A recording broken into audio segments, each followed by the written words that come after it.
வறுத்து அரைச்ச சிக்கன் குழம்பு நம்ம நாகர்கோவில் ஸ்டைலில் எப்படி பண்ணுறதுன்னு பார்க்கலாமா? வாங்க. அதுக்கு இன்றைக்கி 4 பெரிய வெங்காயம், 3 தக்காளி, அதுக்கப்புறம் இஞ்சி பூண்டு, 4 மிளகாய், அப்புறம் ஒரு துருவின தேங்காய், 2 கிலோ அளவுக்கு சிக்கன் எடுத்துருக்கோங்க. வாங்க எப்படி பண்ணுறதுன்னு பார்க்கலாம். அதுக்கு ஃபஸ்ட்டு தேங்காவை இதை மாதிரி நல்லா வறுத்து எடுத்துக்கலாங்க.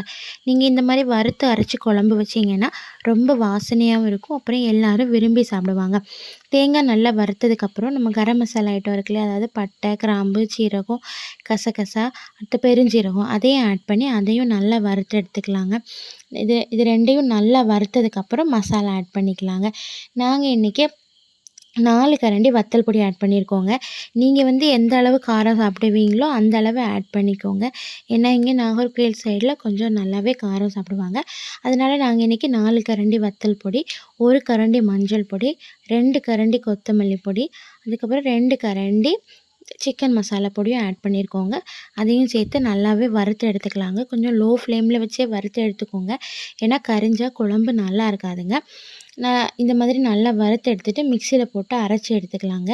கொஞ்சம் தண்ணி விட்டு நல்லாவே பேஸ்ட்டாக அரைச்சி எடுத்துக்கோங்க. ஏன்னா நம்ம குழம்புல ஆட் பண்ணுறதுலே அந்த மாதிரி நல்லா அரைச்சி எடுத்துக்கோங்க. அதுக்கப்புறம் ஒரு பாத்திரத்தில் நம்ம சமையல் எண்ணெய் விட்டுட்டு நம்ம பட்டை, கிராம்பு, சீரகம், பெருஞ்சீரகம் அதெல்லாம் ஆட் பண்ணிவிட்டு கொஞ்சம் கருவேப்பிலையும் ஆட் பண்ணிவிட்டு நம்ம நறுக்கி வச்ச வெங்காயத்தை ஆட் பண்ணிடலாங்க. இந்த வெங்காயத்தை நல்லா வதக்கி எடுத்துக்கோங்க. கொஞ்சம் சின்ன உப்பு ஆட் பண்ணிங்கன்னா அது இன்னும் சீக்கிரமாக வசங்குங்க. ஸோ உப்பும் ஆட் பண்ணி நல்லா வதக்கி எடுத்துக்கோங்க. வெங்காயம் நல்லா வதங்கினதுக்கப்புறம் துண்டு துண்டாக கட் பண்ணி வச்சுருக்கேன் இந்த தக்காளியை ஆட் பண்ணி அதையும் நல்லா வதக்கி எடுத்துக்கோங்க. ரெண்டையும் நல்லா வதக்கி எடுத்துக்கிட்டு இது ரெண்டும் நல்லா வதங்கினதுக்கப்புறம் இஞ்சியும் பூண்டையும் நல்லா சதைச்சி அதையும் போட்டு நல்லா வதக்கிக்கோங்க. எல்லாம் வதங்கினதுக்கப்புறம் நம்ம வெட்டி வச்ச மிளகாய் இருக்குல்ல, அதை நேராக வெட்டி வச்சுருக்க மிளகாய் 4 மிளகாயை ஆட் பண்ணிக்கலாங்க.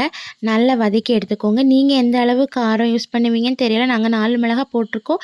நீங்கள் உங்களுக்கு தேவையான அளவுக்கு எடுத்துக்கோங்க. அதுக்கப்புறம் நம்ம கழுவி கட் பண்ணி வச்சுருக்க சிக்கனையும் இதில் போட்டுடலாங்க. நல்லா சிக்கனும் நம்ம தக்காளி, வெங்காயம் அதுவும் நல்லா இதாகிற மாதிரி கிண்டி விட்டுக்கோங்க. அதுக்கப்புறம் சிக்கனுக்கு தேவையான அளவு தண்ணி விட்டு நல்லா வேக வச்சுக்கோங்க. சிக்கன் நல்லா வெந்ததுக்கப்புறம் தான் மசாலா ஆட் பண்ணணும். ஸோ தண்ணியை ஆட் பண்ணிவிட்டு நல்லா வேக விட்டுக்கோங்க. பாருங்கள், சிக்கன் நல்லா வெந்து வந்தாச்சுங்க. அது கூட மசாலாவை ஆட் பண்ணலாங்க. நம்ம இப்போ அரைச்சி வச்சுருக்க மசாலாவை அது கூட ஆட் பண்ணிக்கலாங்க. ஆட் பண்ணி நல்லா கிளறி விட்டுக்கோங்க. பாருங்கள், சிக்கன் குழம்பு எவ்வளோ அழகாக வந்திருக்குங்க. நல்லா கொதிக்க விட்டு எடுத்துக்கோங்க. இந்த மாதிரி நீங்கள் பண்ணி சாப்பிட்டிங்கன்னா சூப்பராக இருக்குங்க. உங்களுக்கு இந்த வீடியோ பிடிச்சிருந்தீங்கன்னா லைக் பண்ணுங்கள், ஷேர் பண்ணுங்கள், மறக்காமல் சப்ஸ்கிரைப் பண்ணுங்கள். நீங்களும் இந்த மாதிரி பண்ணி எப்படி இருக்குன்னு சாப்பிட்டுட்டு சொல்லுங்கங்க.